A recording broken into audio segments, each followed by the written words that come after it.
Bismillahirrahmanirrahim. In this video, I'm going to talk about different techniques used in cell biology.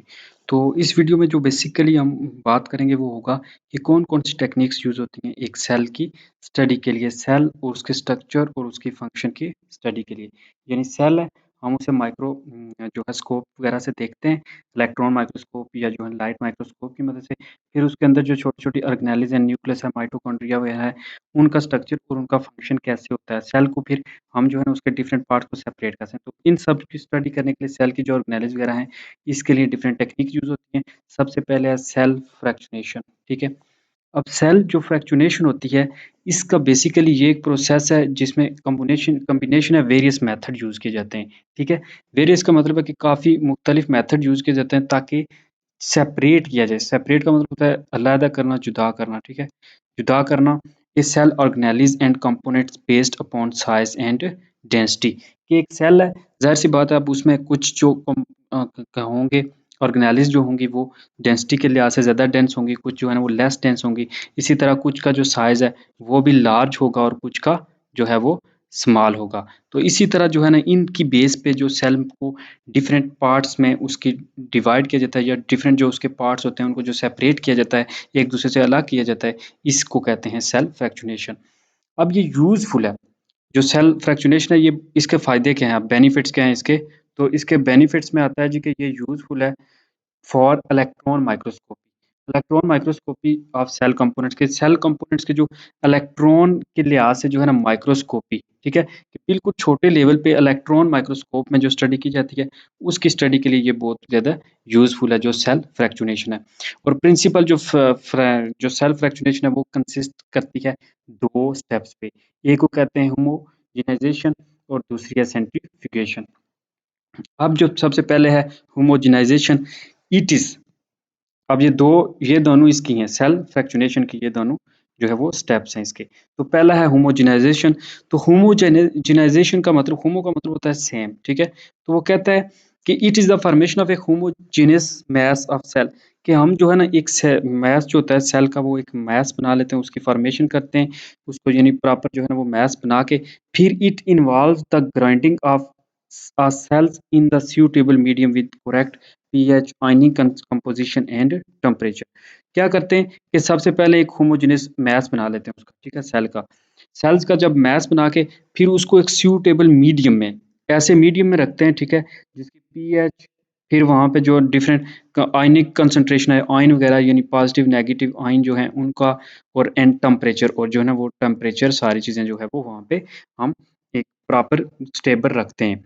In plants, अब plants में क्या होता है, plants के case में एंजाइम जो है ना एक पैक्टिनेज, अब पैक्टिनेज जो है ना एक पैक्टिन को जो डाइजेस्ट करता है, वो एंजाइम ऐड किया जाता है टू डाइजेस्ट मिडल लैमेला, ताकि जो पैक्टिन प्रेजेंट है मिडल लैमेला में, ठीक है, उसको डाइजेस्ट किया जाए। एंजाइम का काम क्या होता है कि ये कैटालिस्ट है, और ये जो मोस्टली जो है ना डाइजेशन वगैरह के लिए या ब्रेक डाउन के लिए यूज होते हैं। तो this can be done in a blender, जो वो एक ब्लेंडर में यूज किया जाता है, ठीक है, एक मशीन वगैरह में। This procedure give rise to a uniform mixture of cells which is then centrifuge. फिर क्या किया जाता है कि ये एक यूनिफॉर्म मिक्सचर बन जाता है। जब इसमें से मिडल एमिला वगैरह खत्म हो जाता है, तो ये फिर जो होगा फिर हम इसको सेंट्रीफ्यूग करते हैं। यानी अब वो सेंट्रीफ्यूग क्या करते हैं कि एक मशीन होती है जिसमें इसको सर्कुलेट किया जाता है, और फिर उसके लिहाज से ये चीज़ें सेपरेट हो जाती हैं डेंसिटी वगैरह के लिहाज से। सेंट्रीफ्यूगेशन आप देखते हैं क्या होता है। तो सेंट्रीफ्यूगेशन में क्या होता है कि ये एक प्रोसेस है। अब इसकी सबसे पहले डेफिनेशन है सेंट्रीफ्यूगेशन की, ठीक है, डेफिनेशन। तो centrifugation is the process to separate substance on the basis of their size and densities।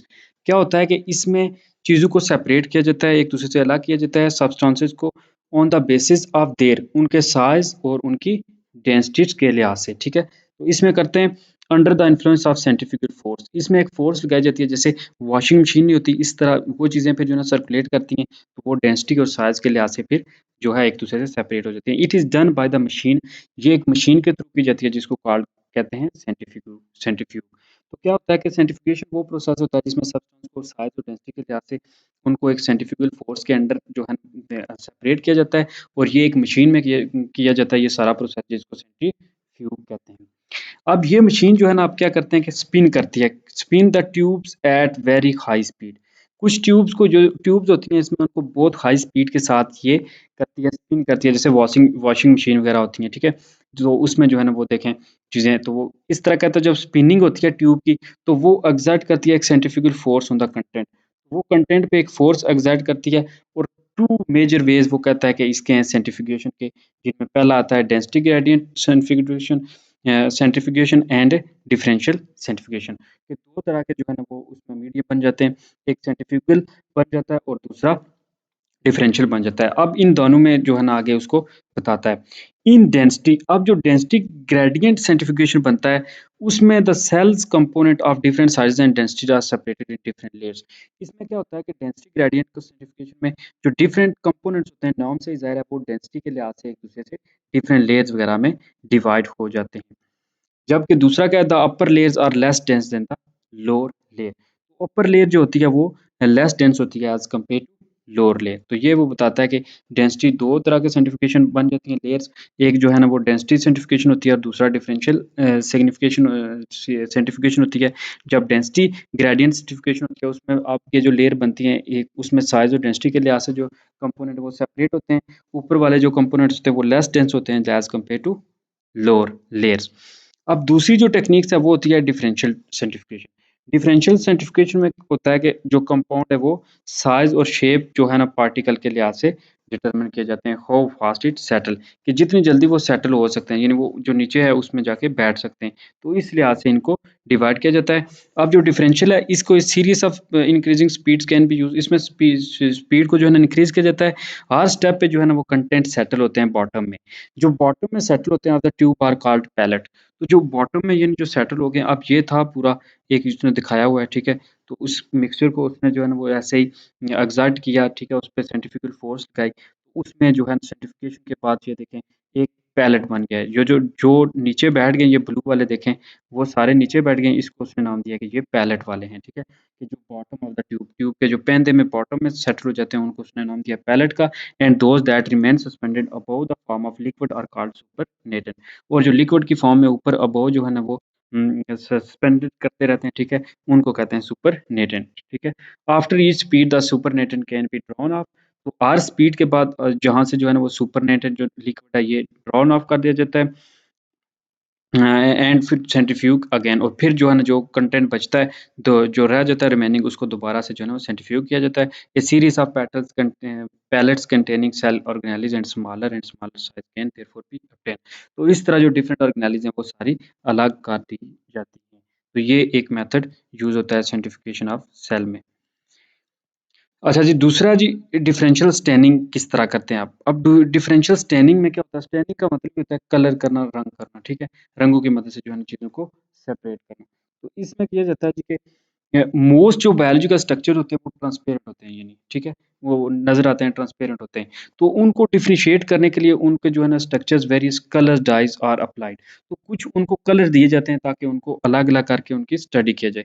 ऐसी टेक्निक्स जो यूज़ होती हैं इनको कहते हैं स्टैनिंग टेक्निक्स, कि वो टेक्निक्स जिसकी हेल्प से या ये technique which is used to separate different organelles by dyeing, कि डाई करने से उनको पे ऊपर को डाई अप्लाई करने से जो हम स्टडी करते हैं, इसको कहते हैं स्टैनिंग टेक्निक। अब स्टैनिंग टेक्निक्स 2 तरह की है, एक है सिंगल स्टैनिंग और दूसरी है डबल स्टैनिंग और डिफरेंशियल स्टैनिंग। अब जो सिंगल स्टैनिंग होती है कि जिसमें व्हेन ओनली वन स्ट्रेन, कि जिसमें सिर्फ एक कलर यूज किया जाता है, सच एज जैसे उसने एग्जांपल दिया कि बोरेक्स कार्माइन, जिसमें एग्जांपल जिसमें डाई यूज होगी, दैट स्टेन्स न्यूक्लियस, जो सेंटर वाला न्यूक्लियस वाला पार्ट है, यानी ये जैसे है, इसको जो स्टैन करेगा, कलर करेगा, ठीक है? उसको उसने नाम दिया है कि ये जो केमिकल इसके लिए यूज होगा वो बोरेक्स कार्माइन है। तो इसको कहते हैं सिंगल स्टैनिंग। जबकि कभी-कभी क्या होता है कि 2 स्टैंड्स यूज़ होते हैं। इसमें एक स्टैंड जो होगा वो न्यूक्लियस के लिए यूज़ होगा, जैसे कि उसने कहा है हीमोटॉक्सिन, और दूसरा जो स्टैंड है वो यूज़ होगा साइटोप्लाज़्म के लिए, जैसे ईओसिन है आर यूज़्ड। तो ये फिर जो है ना 2, जब हीमोटॉक्सिलिन होगा और ईओसिन साइटोप्लाज़्म के लिए, तो ये इस प्रोसेस को कहेंगे डबल स्टैनिंग, क्योंकि इसमें एक ये यूज़ हो रही है और दूसरी ये, यानी न्यूक्लियस और जो साइटोप्लाज़्म है उन दोनों के लिए अलग-अलग यूज़ हो रही है। इसको कहते हैं डिफरेंशियल स्टैनिंग। और इसकी डिफरेंशियल स्टैनिंग के आगे पहले तो स्टैनिंग टेक्निक, फिर इसमें 2 तरह की स्टैनिंग है, एक है सिंगल और दूसरी है डबल स्टैनिंग, या दूसरी डबल स्टैनिंग का दूसरा नाम जो है वो डिफरेंशियल स्टैनिंग ही है। अब नंबर आगे जी 3 पे है जी माइक्रो डाइसेक्शंस के जो छोटी-छोटी डाइसेक्शंस काटी जाती हैं सेल की, उनकी स्टडी को कहते हैं micro dissection. Micro dissection refer to variety of techniques where a microscope is used to assist in dissection. जिसमें माइक्रोस्कोप असिस्ट का मतलब होता है कि हेल्प करती है या मदद करती है, ठीक है?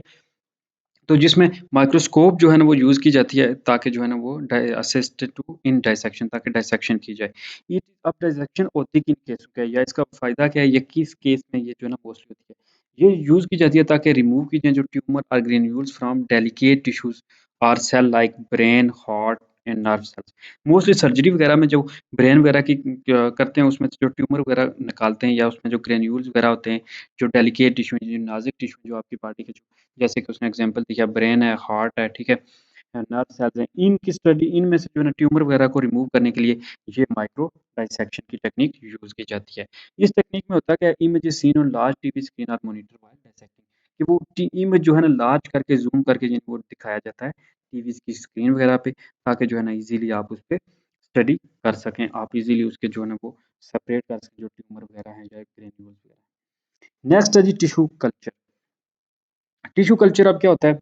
टिश्यू कल्चर में द ग्रोथ ऑफ सेल और tissue on chemically defined nutrient medium under sterile condition is called tissue culture. ये क्या होता है कि एक कल्चर मीडियम में यानी लैब वगैरह में आप एक सेल वगैरह लेते हो या एक टिश्यू लेते हो किसी प्लांट का या किसी एनिमल का, उसको जो है ना एक प्रॉपर एनवायरनमेंट देके प्रॉपर उसको ग्रोथ के लिए मीडियम प्रोवाइड करते हो। स्टेराइल कंडीशन के बाकी चीज़ों जो है ना पाक साफ कंडीशंस के में जिसमें कोई बैक्टीरिया वगैरह माइक्रो वगैरह ना हो, तो इसको कहते हैं टिश्यू कल्चर। और ये टेक्नीक प्लांट और एनिमल दोनों में अप्लाई की जाती है। इस टेक्नीक को कल्चरिंग करने के लिए मोस्टली जो है ना वो प्लांट की क्लोनिंग की जाती है कि उस दूसरे जो है ना प्लांट बनाए जाते हैं ताकि ज़्यादा से ज़्यादा फल, सब्जियाँ वगैरह मिले। Production of genetically identical plants. अब इसमें क्या होता है कि ये क्लोन्स बनते हैं। बिल्कुल आइडेंटिकल ये क्लोन्स की डेफिनिशन भी है कि वो आइडेंटिकली बिल्कुल सेम होते हैं, बिल्कुल एक जैसे होते हैं जो टिश्यू कल्चर के थ्रू प्लांट्स वगैरह बनते हैं। एनिमल टिश्यू जो है ना कल्चर सेटअप किए जाते हैं grow individual cell to a from single layer. Single layer के लिए जो है ना वो self surface of a glass container के ग्लास कंटेनर के ऊपर जो है ना एनिमल टिश्यू मोस्टली कल्चर किए जाते हैं। लेकिन एनिमल के जो टिश्यू हैं कल्चर किए जाते हैं यूज़ मोस्टली जो है ना वो एबनॉर्मलिटी देखने के लिए जैसे कैंसर, क्रोमोसोमल डिसऑर्डर वगैरह देखने के लिए। इसमें क्लोनिंग वगैरह इतनी के चांसेस नहीं होते ये जो एनिमल के केस में, जबकि प्लांट में जो है ना वो क्लोनिंग के चांसेस होते हैं, इसलिए उसमें क्लोनिंग की जाती है। नेक्स्ट है जी क्रोमैटोग्राफी। क्रोमैटोग्राफी में होता है कि इसमें एक टैंक यूज़ किया जाता है, इसको कहते हैं क्रोमैटोग्राफी टैंक। क्या किया जाता है कि डिफरेंट चीज़ों के जो है ना वो डिफरेंट उनके लगाए जाते हैं। ये होता है इसमें पेपर लगा हुआ, इस पेपर पे जैसे ये इसने एक रेड ये भी रेड और ये पे जो है ना लगाए हुए हैं कुछ डॉट्स। ये डॉट्स क्या करते हैं कि ऊपर कुछ जो है ना वो होते हैं जो मूव नहीं करते, उनको कहते हैं स्टेशनरी फेज़। और कुछ जो है ना वो मूव करते रहते हैं, उसको कहते हैं मोबाइल फेज़। तो ये पेपर क्रोमैटोग्राफी की मदद से भी डिफरेंट जो कंपाउंड है या डिफरेंट जो कंपोनेंट है उनको सेपरेट किया जाता है। Chromatography is a technique which is used to separate different chemical compounds from mixture। कि एक मिक्सचर में डिफरेंट केमिकल कंपाउंड्स हैं उनको सेपरेट करने के लिए क्रोमैटोग्राफी टेक्निक यूज होती है। इसमें मोस्टली जो है ना सेपरेशन की जाती है प्रोटीन्स, अमाइनो एसिड्स और फोटो सिंथेटिक पिगमेंट्स वगैरह की। कि जो पिगमेंट्स हैं या जो बायोमोलिक्यूल हैं, प्रोटीन, अमाइनो एसिड्स वगैरह हैं, उनको सेपरेट करने के लिए क्रोमैटोग्राफी यूज किया जाता है। क्रोमैटोग्राफी में जो है ना डिफरेंट टाइप्स ऑफ जो है ना क्रोमैटोग्राफी टेक्निक यूज होती हैं। एक है पेपर क्रोमैटोग्राफी। अब पेपर क्रोमैटोग्राफी जो है ना मोस्ट सिंपल है, जैसे ये है मोस्ट सिंपल है। और इसमें क्या होता है कि देयर आर जो है ना वो वाइडली यूज़ की जाती है। इसमें 2 फेज़ होते हैं, एक स्टेशनरी फेज़ है और एक मोबाइल मोबाइल फेज़ है। अब स्टेशनरी फेज़ जो है उसका मतलब ये होता है कि खड़े एक ही जगह जो है ना वो रह जाती है, which is cellulose filter paper जो है बिल्कुल फ़िल्टर पेपर है जो अपनी जगह पे बिल्कुल जो है वो जैसे ये मौजूद रहता है, ठीक है? दूसरा जी मोबाइल फेज़। मोबाइल फेज़ है जो हरकत करता है। इन solvent in which sample mixture is dissolved. तो ये जो सॉल्वेंट है जिस सैंपल मिक्सचर जिसमें डिसॉल्व है और ये ऊपर मूव कर रहा है इसको कहते हैं mobile phase. When the solvent travel over the paper. जब ये सॉल्वेंट ये देखें ये ट्रैवल कर रहा है ऊपर जा रहे हैं, travel over the paper the mixture sample begins to separate as dots at different places on paper according to their affinity। तो ये फिर अपने अपने हिसाब से सेपरेट होते रहते हैं और मूवमेंट करते हैं। This paper is called chromatogram. इस पेपर को कहते हैं क्रोमेटोग्राम जिस पे ये सारी जो है ना वो टेक्निक्स अप्लाई होती है और सारा ये काम होता है। Okay, so that's all in this video. Thank you for watching Education Academy. Like the video and subscribe the channel. Also press the bell icon. If you have any suggestion you can write in comment box. Thank you for supporting and sharing. Also share the link to others. Also suggest me if you have anything, any good idea for me, yeah, or any good advice for me. अल्लाह हाफिज़।